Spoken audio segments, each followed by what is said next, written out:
Hi, this is Chris, and I have another RYOBI battery project for you. At first glance, this just may look like another asthma inhaler, but in reality, it's actually another power adapter USB charger for the RYOBI batteries. So I was thinking if you were going to go hiking and you wanted to bring a flashlight along with you, you'd have this RYOBI battery. Unfortunately, this flashlight doesn't have a USB charging port on it, so I thought I'd make a really small, lightweight charger that could go on here. This particular one's has two quick charge USB ports on it. So here's the cat of the bottom part. You can see where the clip slides in. These are the alignment pins here. And we can turn on the top part here. Loaded the two parts onto the Prusa slicer software, and we have support, so we're facing it so the little posts are aimed up, so there's support under this half a cylinder here. So it took 3 hours and 47 minutes to print.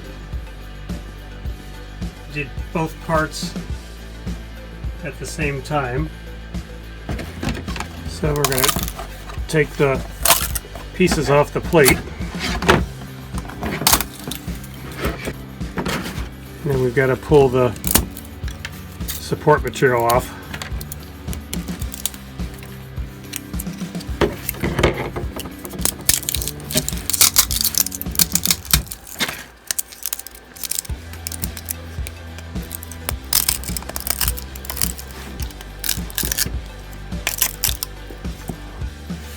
So you can see I have 4 alignment holes and 4 little posts here, so that it makes it easier to glue the two pieces together with super glue. So we have to install the terminals. There's a keyway in here.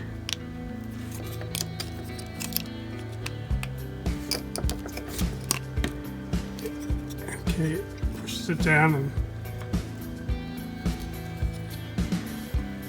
I could make up some very small wires that go from the terminal here over to the terminal there, but I don't have a lot of clearance underneath this cover. So instead what I'm going to do is just take the insulators off some of these, and I'm just going to solder it directly like that.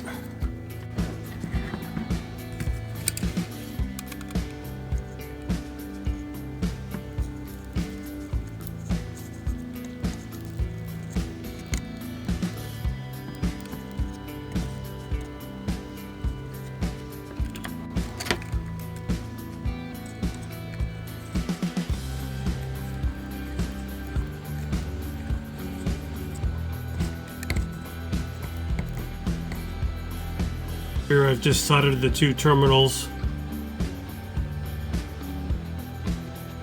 So I'm going to put some glue along the edge here.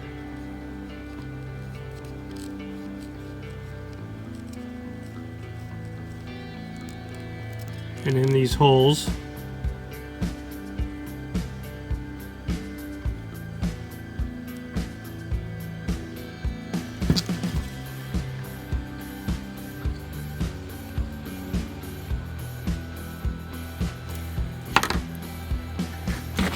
Then this cover should just snap on. There's 4 alignment holes. So once the glue's dry, we can just insert the part on, and you'll see it comes up with the battery's current at 20.5 volts. And we've got 2 quick charge 3.0 ports on this particular socket. So I have one of the 3.0 quick charge ports hooked up to the battery load tester, and you can see we're pulling about 3 amps. If you have a 3D printer, give the project a try. If it's helpful, hit like and subscribe.